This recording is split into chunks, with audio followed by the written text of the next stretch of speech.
The NeuroExam app we built not actually fairly early in the PhysioU journey, knowing full well that one of my late colleagues, Dr. Kathy Kumagai Shimamura, she said, "Hey, Mikey, I have this binder full of lab examination techniques for neuro, and I don't want to print it anymore, and the students don't want to read it anymore. Do you think we could film everything they need to learn in class so that they can preview these techniques before they come to class?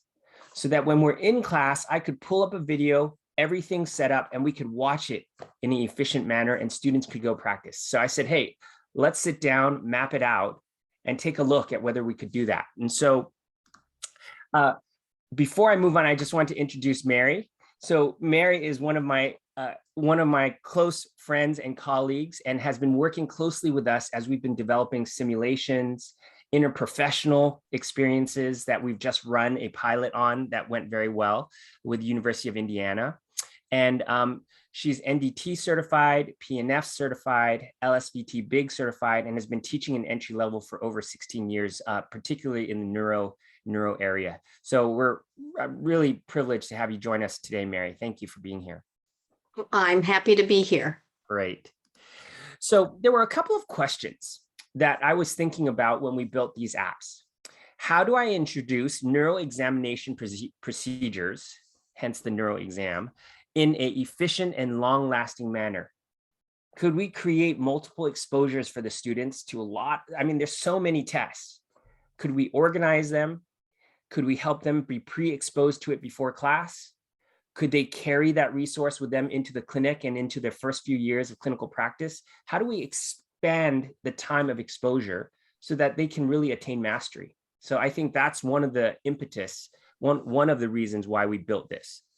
The second part, which is what we spent most of this year doing, was how can I enhance application and develop early clinical reasoning related to these neurologic examination procedures? Like, could we film real patients, have students apply these different examination techniques, and do some interpretation? So I'm going to show you those two things first, and then we'll move on from there. So let me move out of this. Let me go right into our, let me move into showing you on the app itself. So if you go into here, let me go here, back to PhysioU.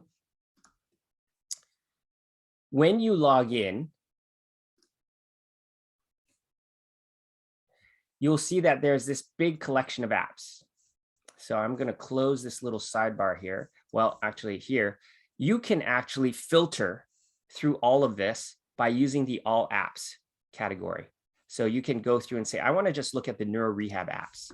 So here you have this whole collection, including the new simulations, the new movement and task analysis. So here we're going to take a look at the NeuroExam app. And just know that there's always this little sidebar here that's specially for faculty to be able to download or copy the URLs to use any of these videos. So I'll show you that again in a second. So you can see that when Kathy, myself, and Rachel got together and we tried to map out how are we going to organize this vast collection of examination procedures, we basically chose the main categories. And I think this level of organization also helps students to store it and recall it better. So all of this is, I mean, it doesn't seem that intuitive, but imagine a Google Drive full of videos. If you can organize those videos in meaningful groups, it helps the students organize and recall a lot of these techniques. So you can see motor control, sensation, tone, reflexes, coordination, balance, gait measures, and diagnosis specific. And we'll take a short tour through each one of those. So I just wanted to show you in motor control, you have selective movement testing, upright motor control test, and coordination test. The entire Fugelmeyer upper and lower extremity with a brief introduction. So we could just take a quick look at this. The Fugelmeyer motor assessment measures motor control through examining the ability to move the upper extremity and lower extremity in and out of pattern movement. This test is designed to be used in individuals after stroke. For all items on the motor assessment, first assess passively for range of motion through the desired movement for each joint being tested.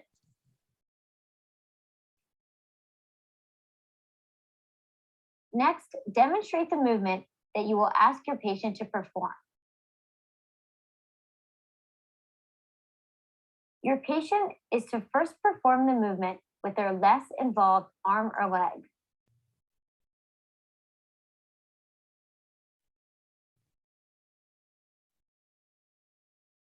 Your patient then has 3 attempts to perform the movement as flawlessly as possible with their more involved arm or leg. Coordination tests are only to be performed once. Speed, coordination, and movement excursion are all to be considered when grading your patient's movement.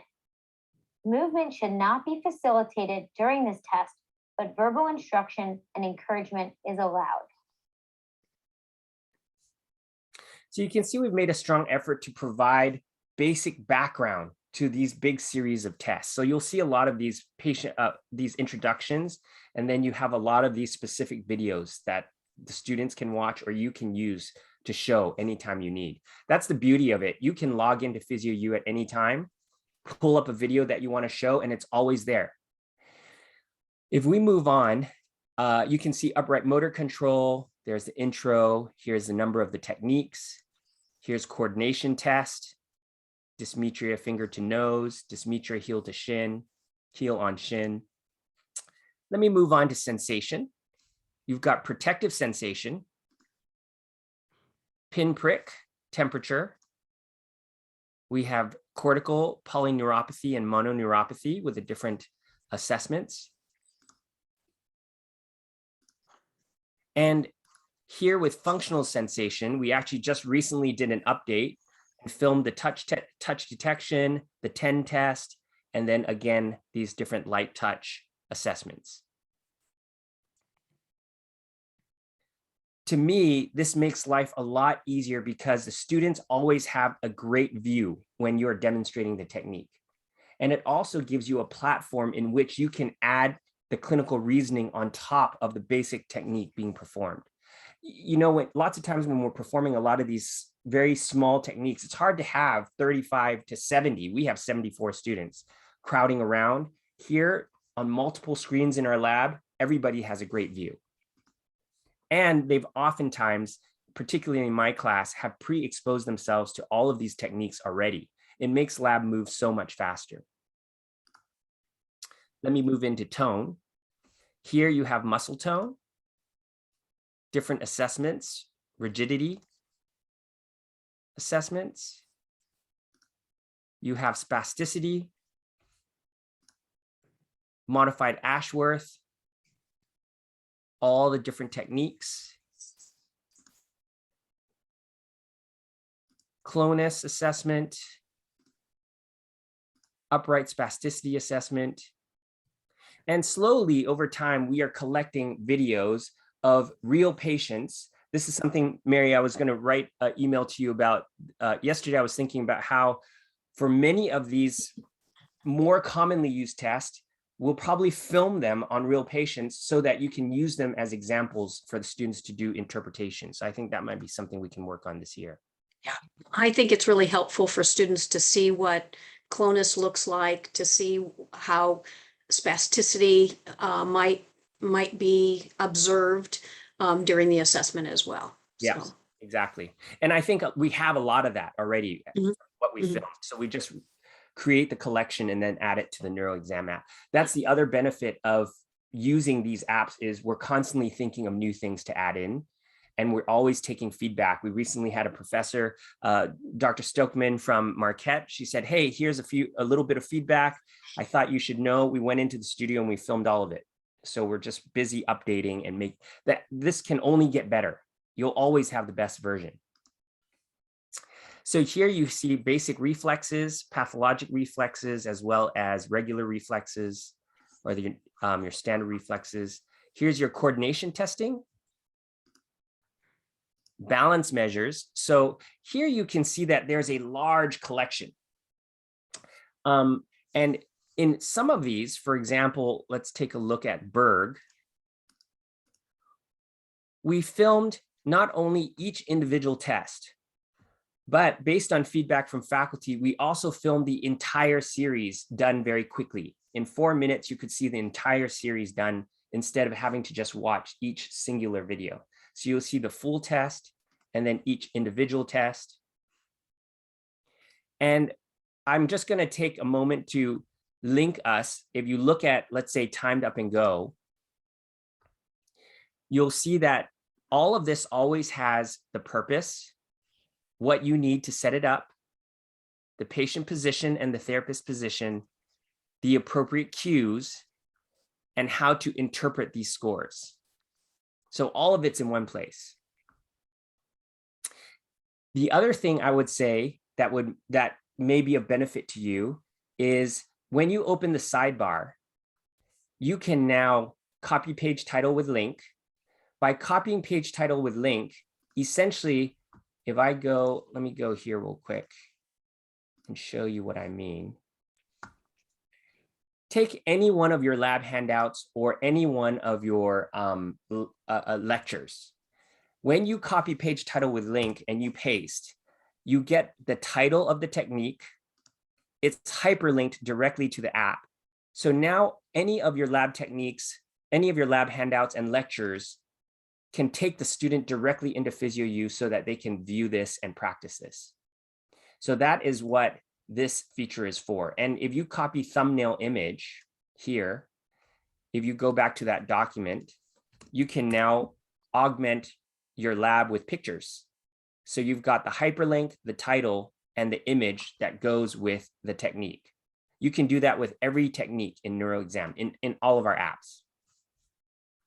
The other thing I would say is if you click under, this is something we recently added, if you go under, like, this is only available when you have complimentary faculty access. All faculty have access to our resource. If you click on that, it takes you directly to the educator resources on our website where you can see teaching content. In teaching content, you can see lab handouts. And what we've done is for classes that have a very predictable pattern of technique delivery, like neuro, we've created lab handouts of all the techniques in the NeuroExam app. We've built it for you. So here is the PDF, here's the Word document. You can take it, modify it, eliminate techniques that you don't want to teach, but just so you can see, it looks just like this. All the basic instructions, the picture of the technique, and all of those, of course, are hyperlinked. So you see here, I just click on that, it takes me directly to PhysioU, and here you go. So just know that we think some of this stuff doesn't have to be reinvented. We can just share among ourselves and create a organized, video-heavy, multimedia experience to enhance our student learning. All right, let me go back just for a second here. Move us past balance. So just know that pretty much every balance examination technique you need is all here. So I'll scan through that real quick. Any questions so far or comments?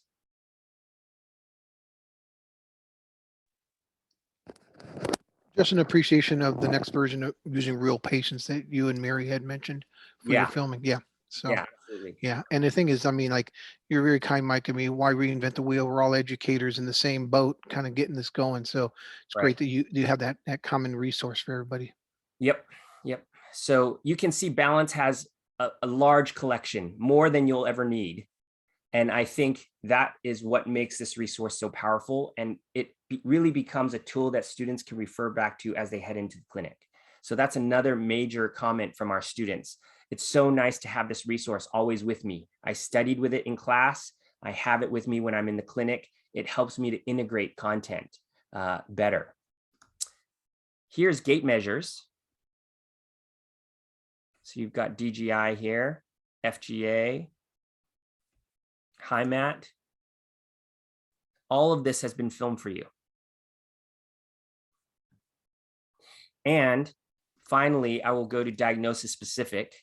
You can see here we have placed, for example, for stroke, you've got Fugelmeyer and Stream, all the techniques. For spinal cord injury, you have Asia, motor and sensory. These are all videos of every single technique to assess all of the different levels. Here you have vestibular, oculomotor, vestibular exam, balance exam, central signs, peripheral signs. All of these techniques are now at your fingertips, at your disposal. And then finally, I think here's your basic cranial nerve assessment. And there you have really a full semester worth of neuroexamination techniques. So Mary, actually, maybe this is a great moment for you to share a little bit about how you were using this to teach in your classroom, because I'm sure other faculty would be interested to know. And I can click on whatever. Yeah, not a problem. So I developed my own lab handout, and it was before you had made this modification. Yeah. And so it really certainly having the ability to link in directly to PhysioU so that the students can observe the exam on video before they practice. And typically what I would do is I would set up, talk about what is the purpose of the exam. I would talk about what are the critical pieces of it, link them to viewing it. And then what I would have in my lab handout is application. So let's say that you have this case, or let's say that you have, another case. How would the examination process move forward given those considerations? So that's how I had applied it. But I really like the modification. Yeah, it sounds like your worksheets allowed them to actually do some application related to little scenarios as well. Yeah. Is that right? Yeah.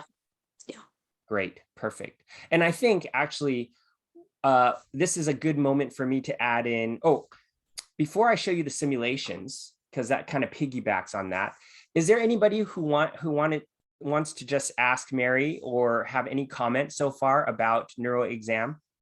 I'll just pause for a moment, because part of the benefit of having these like shorter, focused on neuro type webinars is just so that people can ask questions and make comments. Any thoughts from anybody?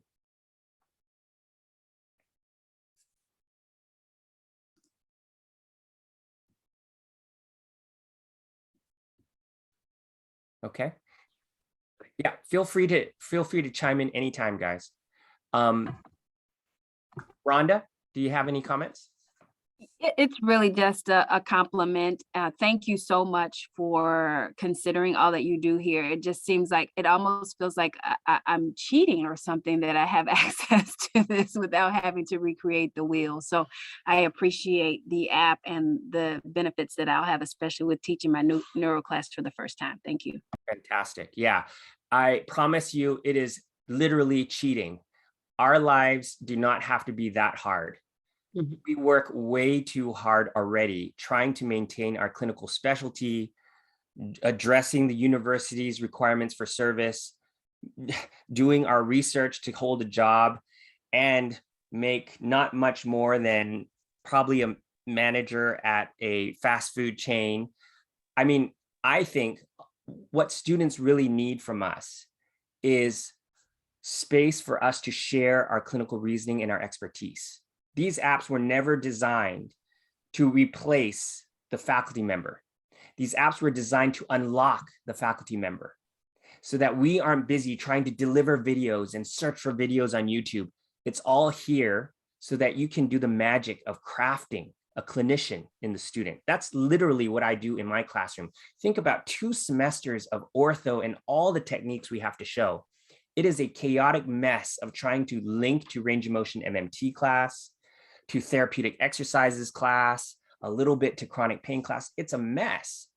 But in reality, when you have these resources as a stable base upon which to build their clinical reasoning and their thought process, you can take them so much higher. I mean, I've been doing this for close to 20 years, and I can confidently tell you that I am cheating on a regular basis to take the students to a higher level of learning. And yeah, go ahead. Rhonda, it's work smart, not work hard. I mean, why reinvent it? And I think that, and Mary, I think you point out that like that lower level learning, they can see the video, get familiar with it. So then you get to do that higher level, you know, the old higher level process, application, synthesis, you know, evaluation stuff. And you bring in the other curriculum, other courses, manual muscle testing, like you just said, Dr. Wong.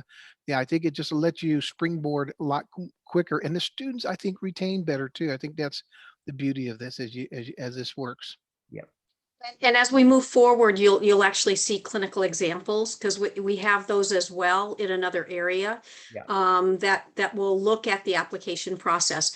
There was a question that came up in regards to what about pediatric NeuroExam, and there's actually a pediatric portion of the app, correct, Michael? Yeah, this is so not officially pediatric NeuroExam. Well, I guess in some ways it is. Let me share screen just for a second, just to give you a glimpse. And that will be coming in a different webinar coming up. But I would say that if you went into the app and you looked at developmental milestones, so if you went to neuro and nope, actually I must have it in a different category.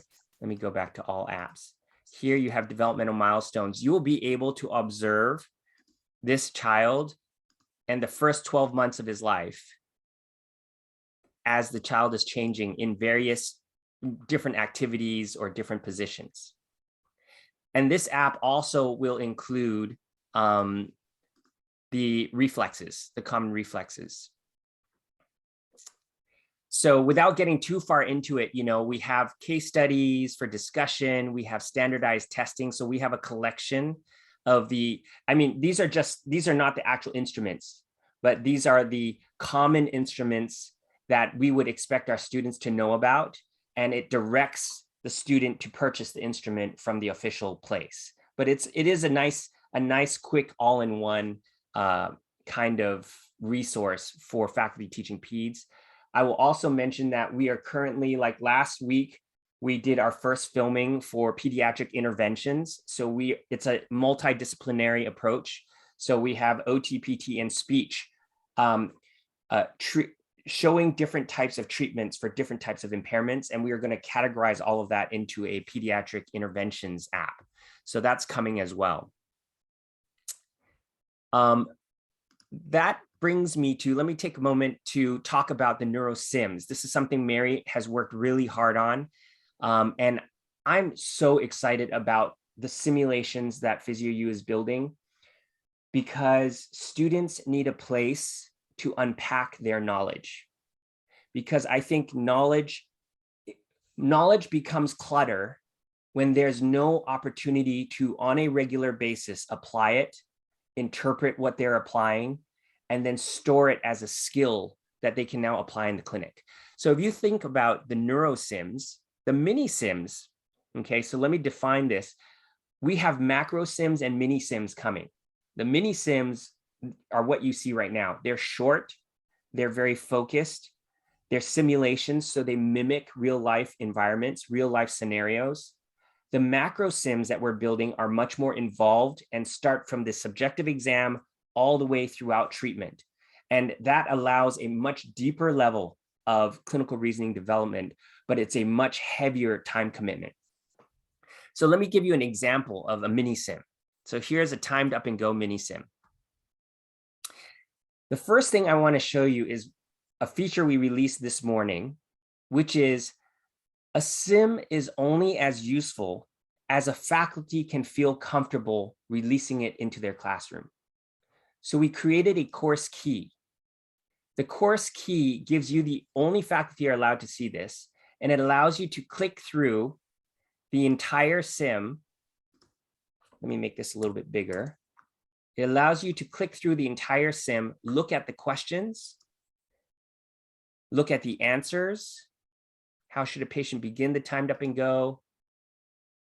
So every single question and every single like part of the experience that the students will go through are all laid out here so that in about 30 seconds, you could get a comfortable sense. What is this sim and how am I going to deploy it in my classroom? Okay, so let me take you into the sim just for a second.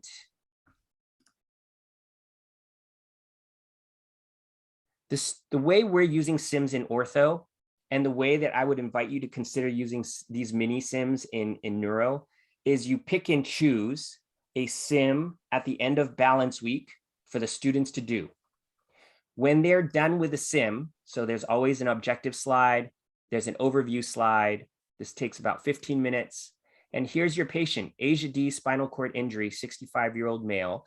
We want to assess his fall risk. Which test would you do? Timed up and go. Great, good job. Part of this, the secret to this is students have low stakes ways to play clinician. I think that is fundamental to their development, and I think it has to happen not at finals week. I think it has to happen throughout the semester.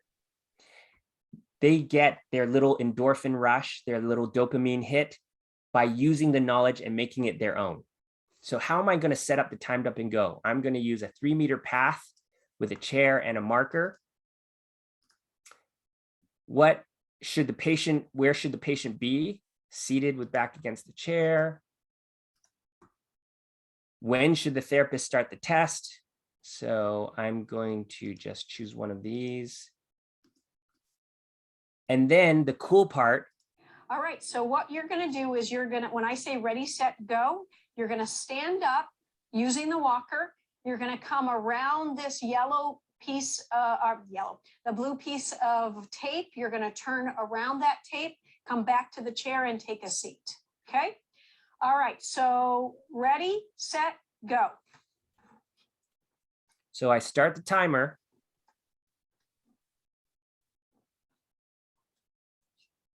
And clearly this is a real patient. Right.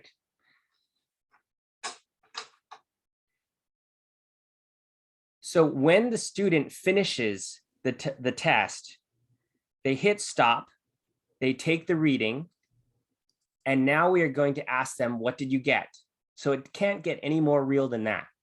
So 1 minute and 12 seconds, great. But now I want you to interpret that.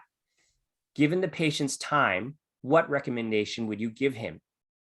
You can also see here that there's a little hint that brings up the normal values so that they can make their interpretation. It's greater than 30 seconds. I'm going to say he needs assistance when ambulating in the community. And the game moves on, so on and so forth. So here we've added a little component of, hey, by the way, when you watch him again, what kind of things did you notice about his movement? Right? So I'm just going to add this here, submit it. What kind of thing might you do to manage one of his movement impairments? I'm going to stretch his hip flexors and boom, the game is done. The student has applied something that they learned. The score is recorded. They can go back. They can go back and review all the things that they learned. So I think this is largely formative, but you can give them little quiz points, right? Freebie points because they're doing it. And I just tell them, hey, when you're done, you can do this as many times as you like. So you can see my learning history here. So we're back in the main page. This is tied to my account. I can close the key. So let me hide the key. And you can see that I have a learning history here. So in this learning history, you can see how many times they've done it, how long did they take, what scores did they get, and they can download the learning report. This is what I have my students turn in. So they get little points for turning in all of their little ortho sims. And I get the joy of knowing that they are applying this without me having to use any of my classroom time. They love it. The students love it. I just tell them, hey, you can do it as many times as you like. I'll take the highest score. And you can always click on the link to verify. This will take you into here and you can see this is my learning record. You can do this. So let me take you back to all the Neurosims. You can do this with all the Neurosims, all the mini games.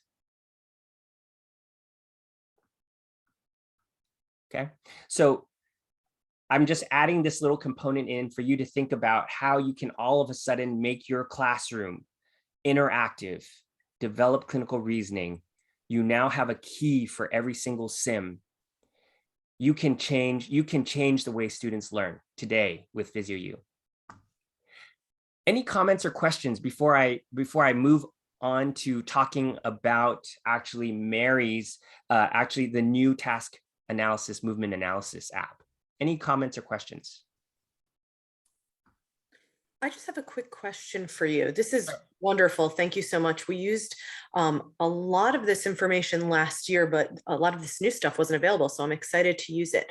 Yep. Something that you may touch on in a little bit, and I might be jumping ahead, are the, I forget what they were called, but they were a long real patient. The macro sims.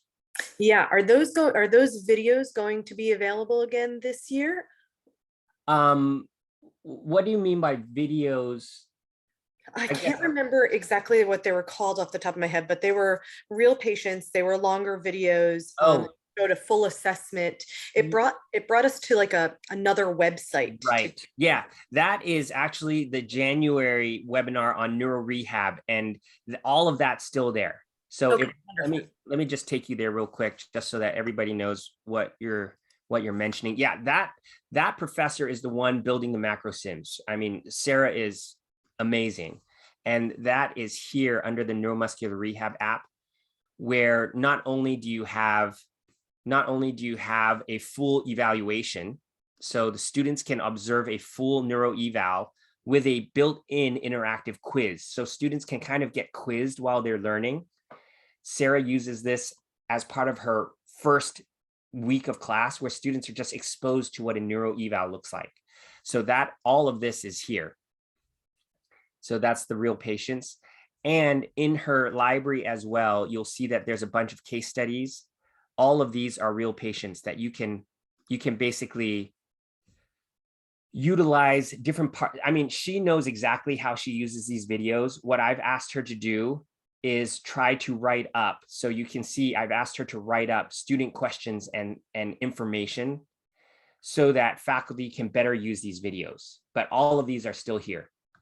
Yeah, she basically we have about 2 or 3 macro sims that are being finished right now. They feel like the sims that you just played, except they're much more involved, much deeper from a clinical reasoning perspective. I think we have one on spinal cord injury, one on vestibular, and one on stroke. So those will be coming sometime in the early part of next year. They take a ton of time to build, and it's really important that we vet them carefully before we release them wild, because you know how we never want to clean up other people's mess if the sim doesn't work right or has faulty information. Thank you so much for showing that. Absolutely. So Mary, why don't we take them through task analysis? Okay. I will let you share screen. Oh, well, let me have you do that, because I had okay. some problems pulling it up, if you Sure. don't mind. Absolutely. So let me pull up. So this was one of my dreams this past year. It's been on my mind for a long time. I wanted to collect a selection of videos of common patients that we can bring into the classroom, because I know how much COVID impacted our ability to bring real patients into the classroom. So we'll go right here to the movement and task analysis app. You will see that I believe we have released it live in your app. You'll be able to play with it later today or anytime after this meeting. So Mary, go ahead. I will step back for a sec. I will just say we went to the homes of different patients and filmed them doing functional activities. The entire spectrum of functional activities is almost a 5 to 8 hour day with them. So go ahead, Mary. So we have it broken up into learning activities, practice, case studies, and an analysis worksheet. So click into learning, And under learning, it has two different strategies to think about in terms of movement analysis. And so you might be using the sheets task analysis, movement system analysis. And so we have a couple of the different measures that one would do when analyzing a portion of that sheet's worksheet. And so one is quiet sitting. And so this is a person with an incomplete spinal cord injury. This is a gentleman with a traumatic brain injury, and looking at sit to stand. And you can see him executing that movement, and you can have the students analyze and take a look at what they're seeing as the issues and concerns. And they can do it from initiation to execution to termination. And so if you look at initiation, you can scroll on down and look at what are some of the deficits that he presents with, or some of the causal factors that are creating a problem. And you can do the same then with execution, and then finally going into termination, looking at what are his issues and concerns. And then using the sheets movement system diagnosis, you can take a look at what specific diagnosis that person would fit into using the sheets categories. And then finally, what's nice is an example a piece, SOAP note. So how would the student perhaps move towards documenting what they analyzed and what they saw? Any questions with this one from anybody before I move on to the Headman approach?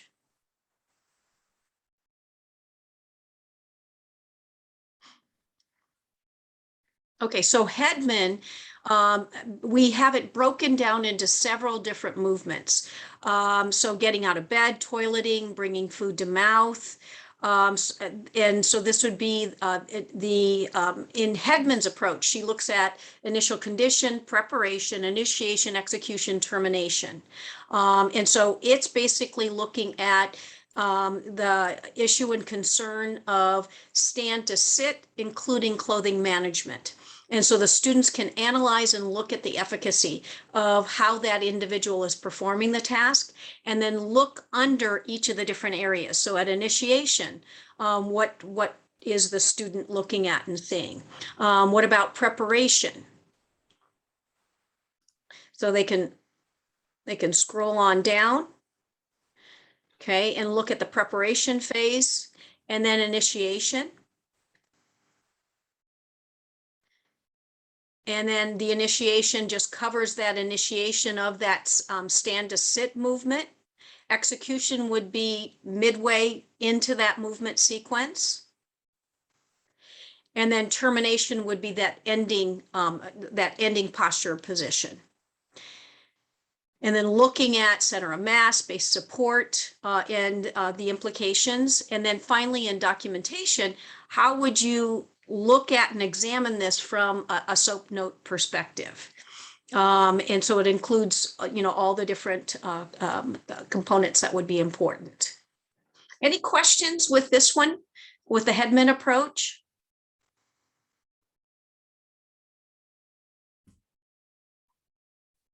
And then do you want to show, let's maybe look at Headman again, and look at, let's look at sit to stand. Okay, so this is in the opposite direction. This is a young man with traumatic brain injury.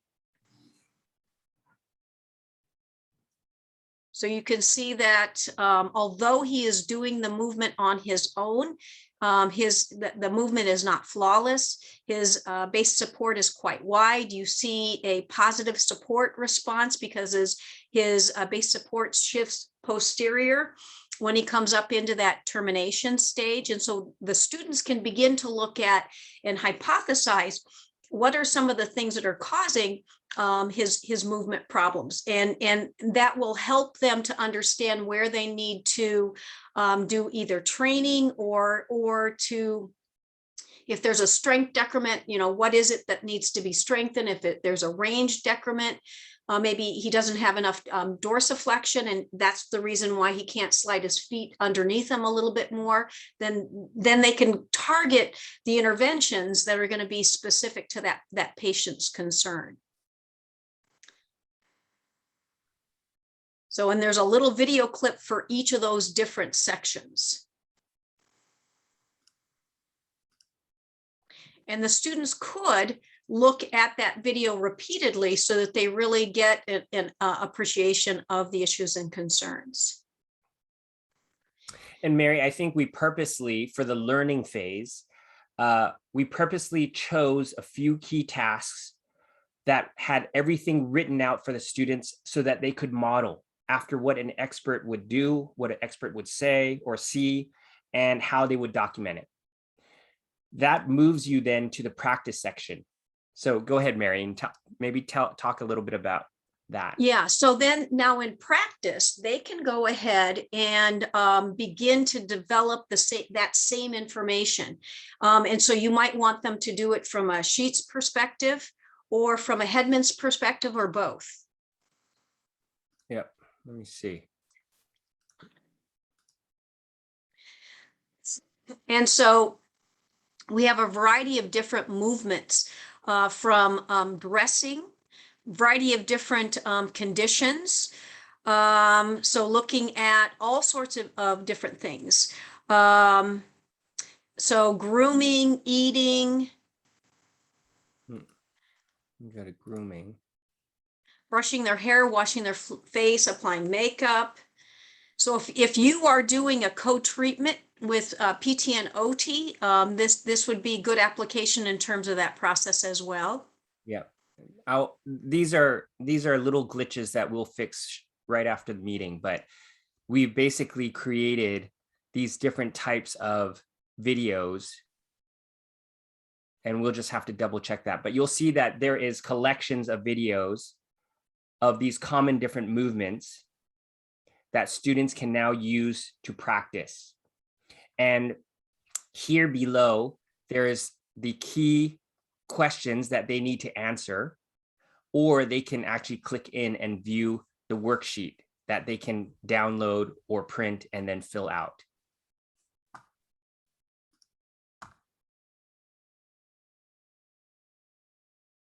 So it's good. That's good that we'll be able to go through and double check this. Mm-hmm. And then they can practice documentation skills as well, create a SOAP note. So it just gives them a little bit more of an ability to look at key issues. And then in case studies, this is looking at a couple of patient cases, a patient post-stroke, looking at car transfers, retrieving mail, taking out the trash, getting in and out of a car. So we tried to cover a broad scope of different movement sequences that students might need to think about as they're working with patients and heading out to the clinic and into their future practices. This one has an inside view and then an outside view.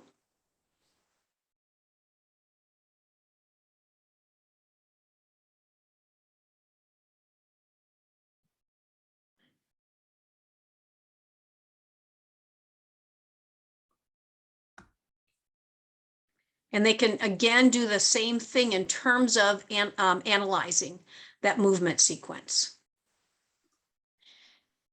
Let's see, we can do.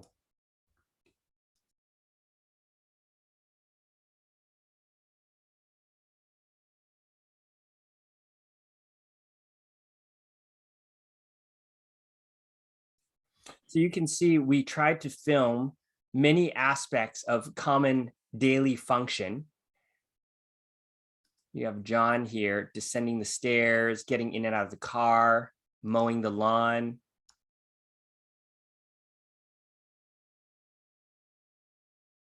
On a windy day, mind you. Windy day, yeah.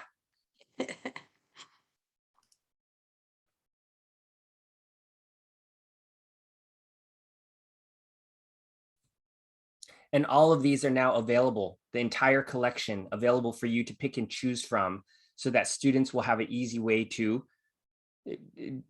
practice their task analysis or the movement analysis.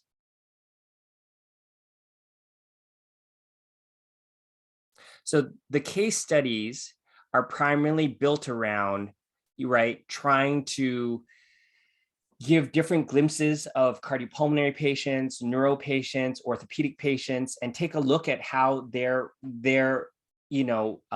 problem is affecting their function, affecting their movement.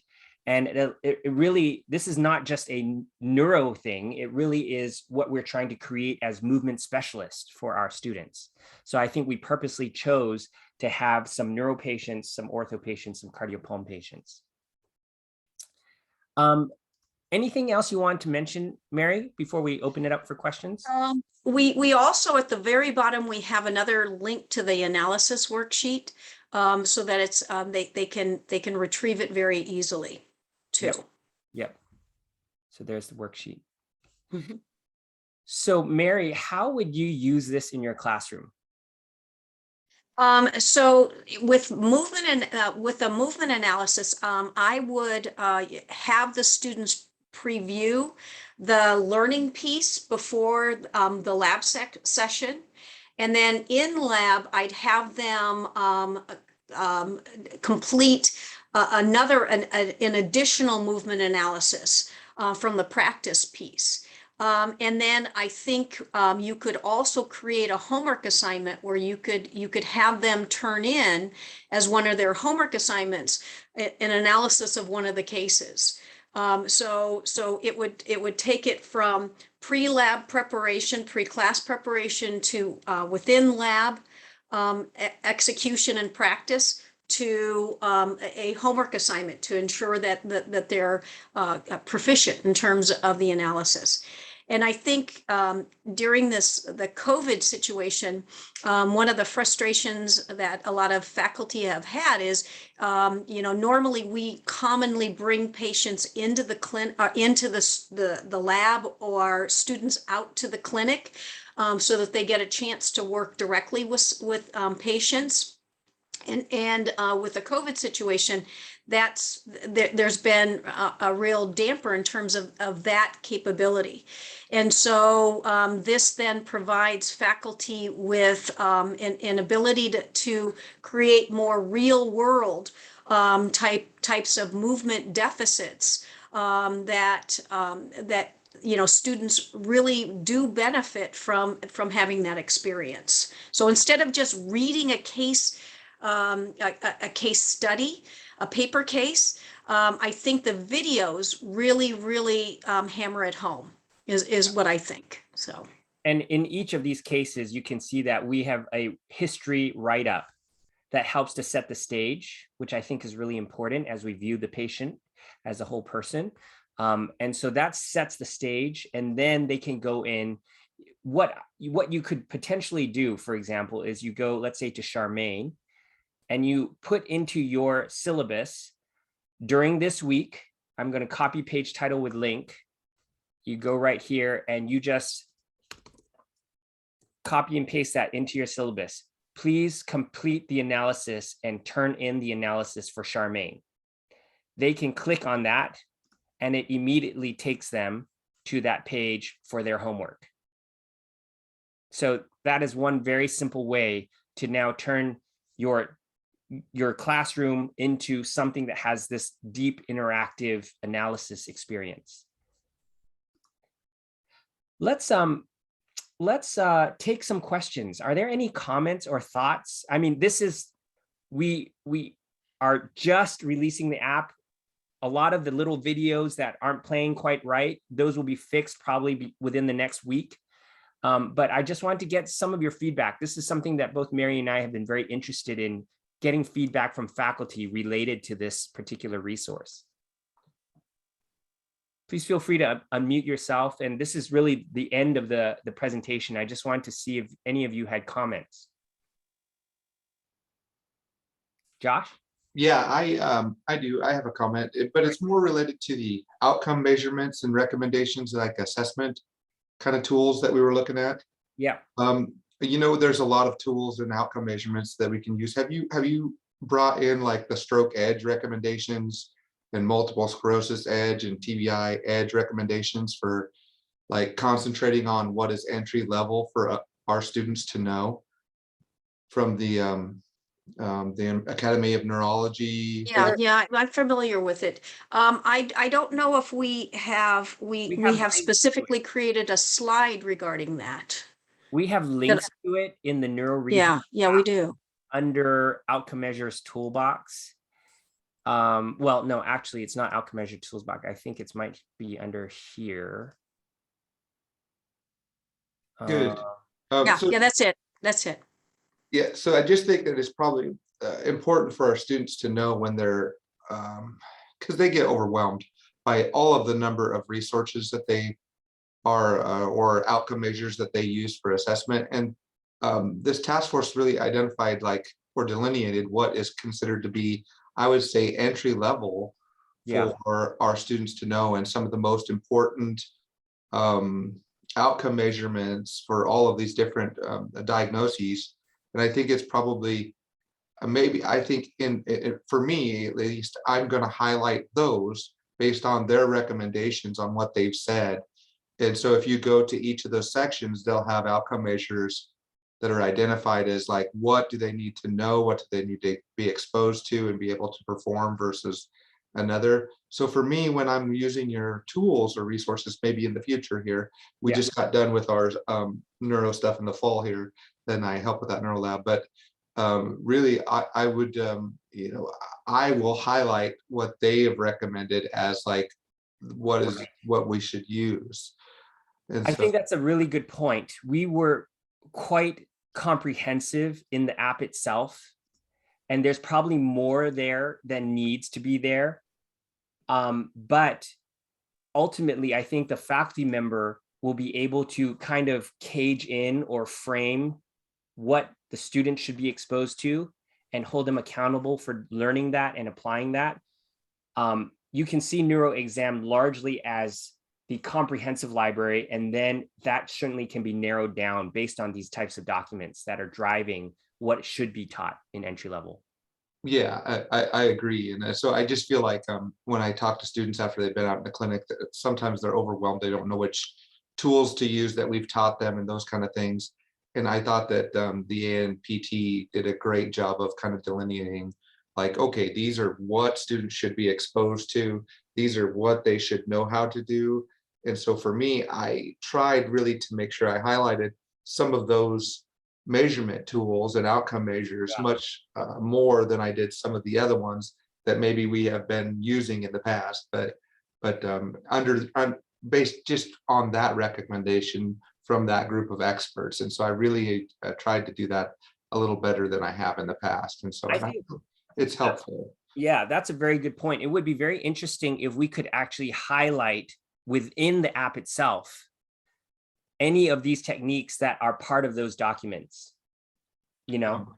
So definitely something, Mary, you and I can talk about if there's a place where we can actually go through and say, okay, of all of these different techniques, here are the ones recommended by, you know, related to student level. Yeah. So, but we also want to be aware that not just students utilize this app. That's so we also have practicing clinicians that utilize it. And so, but it could be defined, you know, entry level skills that an entry level therapist should know. Yeah. You know, so. It's I appreciate your guys' time. I have another meeting I got to go to, but I just wanted to give you my thoughts on that and related to my opinion related to that. So Mike, real quick for any more people to sign off, remember this webinar is being recorded. It'll be on your YouTube page, Mike. It will actually be delivered to everybody who attended the webinar. Yeah. And then also look in the chat twice. I put in there a way to contact Mike and make an appointment with him to go over some stuff specifically. So please take opportunity to look at that. All right, I'm done. Thanks. Any other comments? Yeah, thank you, Josh. Appreciate it so much. Yeah, very much so. Other comments related to either of the apps, but in particular, the task analysis. It's the first time we've shown it to anybody, so we're very curious.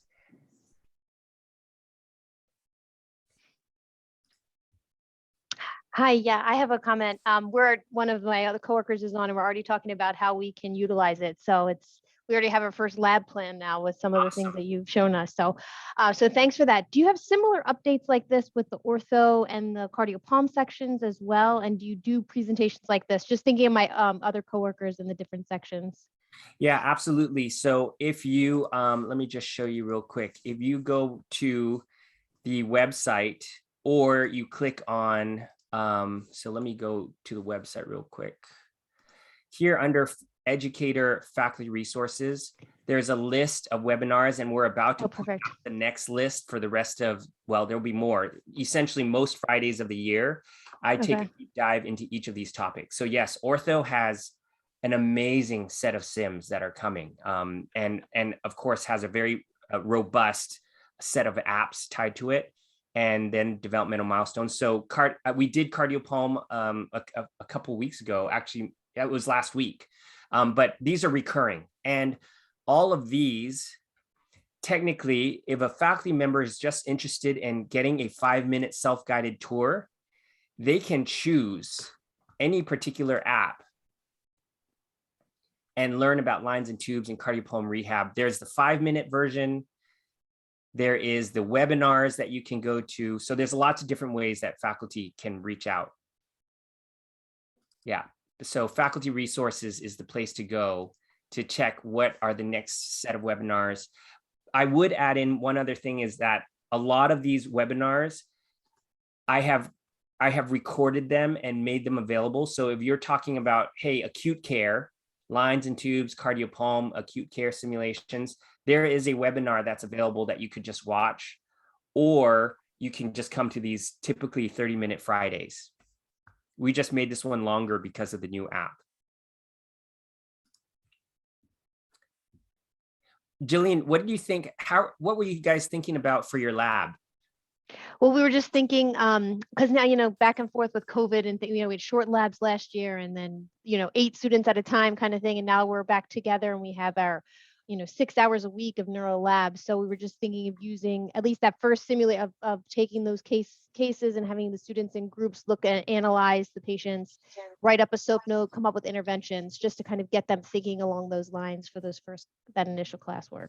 Perfect. Yeah, exactly. I think the students love that kind of thing. And when it's done in groups, they can actually learn from each other a little bit. There's a little bit of bouncing off of each other. And literally, it could use up an hour of that lab in a meaningful way on a regular basis. I mean, you could do that every single lab and give them a little bit of space to actually practice that skill. That's a great point, because I think sometimes, and you probably all will agree, is that you think it's going to take you 3 hours to do something, and an hour and a half in, they're already done and packing their bags, and you're like, okay. So it's always good to have another resource or something else for them to do meaningful, as opposed to just, throwing anything at them. So thank you. Yeah, absolutely. Other comments? Thoughts?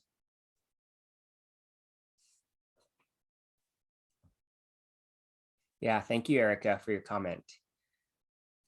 We're learning, growing, and trying our best. So we're adding content as we're able. The pediatric contents coming up next. There will be a lot of good pediatric stuff. We have an interprofessional simulation that we are building. We filmed a physical therapist, a occupational therapist, and a speech language pathology pathologist. They basically did an evaluation and treatment on a child with developmental delay. And those are other new ways that we're trying to think about. How do we get students to start engaging with other professionals and understanding what other professionals do, what kind of skill sets they bring to the patient? So there's a lot of cool stuff coming. In closing, I would just say, I have a quick comment, Mike, if I may. Yes, James, go for Yeah, it. there's a question in the chat asking about patient examples in the GATE app. And you may want to explain whether is a GATE app more just kind of like the first baseline, the phases of GATE and stuff like that. And then in the respective disciplines, like your neuro ones, stroke GATE, spinal cord injury, incomplete GATE. How is GATE broken up? And then I know prosthetics is big in this one. Well, in the GATE app, this was a year 1 fundamentals class. And so a lot of it is tied around helping students learn and develop the ability to understand human movement, gait, that part of human movement, and then to create a collection of the common deviations, which of course will include some neuro patients, some orthopedic patients. So for example, here you can see excessive trunk lean. And in this fundamental level class, which is usually year 1, we have very simple pieces of information. There are case studies. So here you have your person with prosthetic gait issues. You have your lady who suffered from a stroke. You have your C5 incomplete spinal cord injury. And there's the basic history and some basic questions to ask the student to engage in the material and to kind of look through and do their analysis. So they're really just watching the patient and doing their analysis. So that is available in the GAIT app, even though it's a collection of prosthetic gait deviations, orthopedic patients with orthopedic problems, and then patients with neurologic and orthopedic issues. So that's where it also has a variety of views too, which is kind of nice. A lot of these in Analyze will have a variety of views. If the different views, for example, I'm wondering whether there's many of these have a variety of views unless the extra view doesn't help. So if you look back at, let's say, knee and varus thrust or lack of shock absorption. So this patient has knee arthritis. You can see in her walking that there is insufficient knee range of motion. And if you go close up slow motion, you can begin to look at some limited range. You can look at this from the front view and you can see that she has actually a varus thrust, which totally makes sense with her enlarged medial joint. So there's a lot of stuff in here, which is kind of why I've been trying to do these Faculty Fridays, because then we can kind of take a deeper dive into a particular app with hopes that you will be able to integrate that into your classroom and really enhance student learning that way. The frustration you have, Kate, you put on the chat is the same thing. And it's the reason when I first started working with PhysioU, the GAIT app, I was tired of me walking across the stage trying to look like a stroke victim and or trying to find a video on YouTube and hope it's there the next year when I did it. So this has really saved me in terms of the students. You had students struggling with the gait deviation examples being role played. We don't need to. They're there. Mike's recorded them. Yeah, exactly. You never really have to look on YouTube anymore and hope that the video will be there next year. The students can see the same thing that you are showing in class, the same thing that you're asking them to invest their thought into, right? We're analyzing this video together. They can go back and look at it again and again. That's one of the big things about the app is there is the ability to create graded exposure. Every time they look at the video again, and every time they see it with you and get to hear the extra pieces you add on to it, their thinking grows. I believe in a lot of our lab classes that there's this kind of model where it's one exposure. It's when I go to teach it for the first time. I don't think that is a great model for motor learning. I think that students should be able to watch videos ahead of class, watch videos during class, and then review videos after class. Think about how many exposures that can help a student refine that motor pattern. And for that matter, they don't have to worry. I mean, some of the surveys that we did, the students suggested that lab is such a more enjoyable learning experience when I'm not busy trying to film everything that the instructor is performing. I know what they're going to show because I already watched it. Now I get to listen and understand how to apply it and when to use it. And I think you too will see very soon how that can really transform your classroom. It really takes some pressure off of me too. There are a million special tests that I have to memorize. Well, I get to show videos for the ones that I can't remember perfectly. Or I get to talk over as the video is being presented and help develop the clinical reasoning. So there's a lot of really powerful things that will happen in your classroom as you piece. I think as you integrate little bit at a time, the different various resources that are in PhysioU, you just choose one little piece. For example, you'll just say, hey, for my neuro class, I'm going to augment all of my labs with video links. That's all I'm going to do. And I'm going to invite the students to watch the videos before they come to class. The moment you start doing that, it opens up the next level of how you can integrate the app. So I don't think you have to change everything all at once. I think you can really just choose one thing, try it out, and see how it transforms your classroom.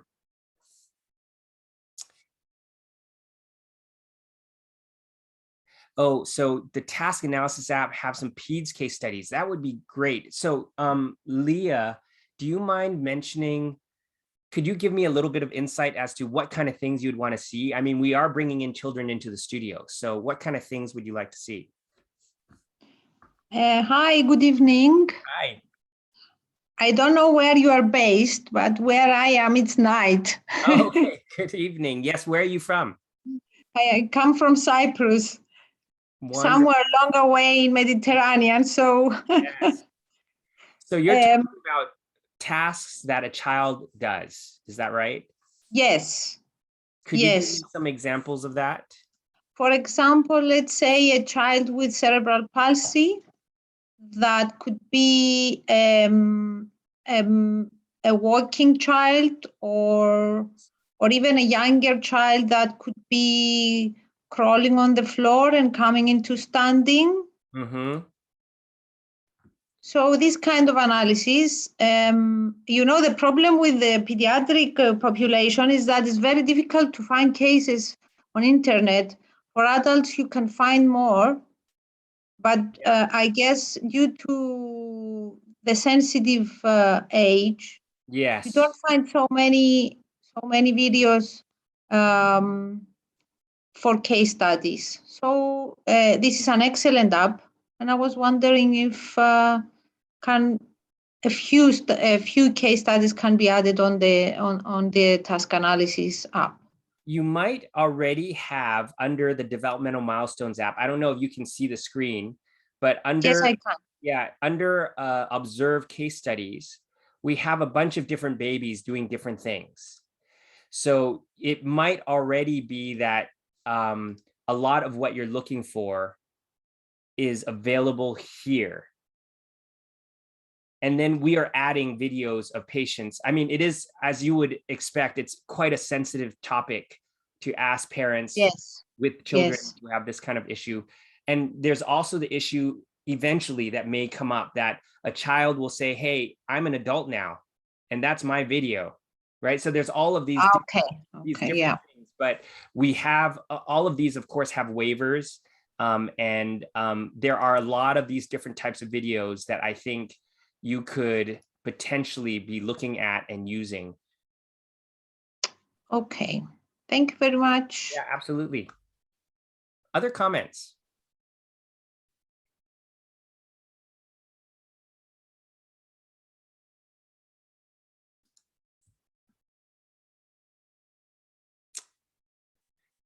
All right. Well, if there are no other comments, thank you guys so much for spending. I know we went way over time, but we really appreciate your thoughts. If you have any comments as you begin to play with the task analysis app, in fact, we're probably going to take the task analysis app down probably for the rest of the week, rest of next week. Anyways, everybody's on Christmas break. And we're going to clean up a few things. You can look for it probably right around the new year. All the videos should be updated and fixed. So if you are able to play with it and you have some thoughts or ideas, please feel free to reach out to me. I would love to connect with you and to get your thoughts. We are continuing to listen to what faculty need and continue to build these resources to enhance student learning. So thank you so much. Hope you all enjoy a safe and restful time. I know we all need it.